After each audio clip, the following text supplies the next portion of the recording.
Ég held að séu náttúrulega málefni aldraðra, ég held að séu umhverfismálin og heilbrigðismálin og þetta svona það helsta sem ég get tekið saman. Já, það náttúrulega að innleiða barnasáttmála UNESCO sem við viljum gera. Akureyri er búin að gera það og við viljum að það séu gjaldfrjálsar skólamáltíðir í skólunum og stytting vinnuviku frá 40 til 35 sem að ég held að við í Reykjanesbæ getum bara byrjað á sveitarstjórnarlevelinu sko. Og það hefur bara verið mjög góð reynsla, það er búið að vera að gera þetta í Reykjavík og borg er búin að gera þetta í samræmi við BSRB og það hefur bara sýnt sig að fólk er að afkasta jafn miklu og ánægðara í starfi.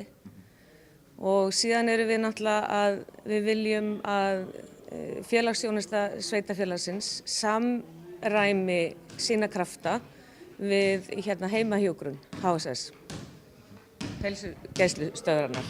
Því ég held að það verði miklu betri þjónusta við aldraða og ég held að fólk verði bara betri í sínu starfi. Þarna eru mikil kostnaður fyrir heilbrigðisstofnunina að reyna að sinna fólkinu og svo allir að vinna svona í sitt hvoru horni og enginn veit hvað snýr upp eða hvað snýr niður. Þannig að ég held að það myndi gera alveg rosalega mikið fyrir eldri borgara. Það er náttúrulega bara að stöðva alla framkvæmdir í Helguvík sem er stórmengandi iðnaðurinn, kísilverksmiðjur og þetta verður bara að fara. Það er ekkert venjulegt fólk sem vill hafa svona í sínu bæjarfélagi. Og þetta mun aldrei vera til friðs og það verður alltaf mengun af þessu, alveg sama hvað verður gert, þannig að við þurfum bara að fara í það að breyta deiliskipulaginu og stöðva þetta. Við þurfum bara að taka afgerandi forystu í umhverfismálum. Það er alveg gríðarleg hlýnun jarðar og skortur á vatni og við þurfum bara að fara út í það að ég kannski fara að rækta grænmeti þá í Helguvíkinni eins og hefur verið talað um. Ég held að það sé ekkert svo fáránleg hugmynd kannski eins og hún var fyrir kannski 5 eða 10 árum þegar fólk var að hlæja þessu.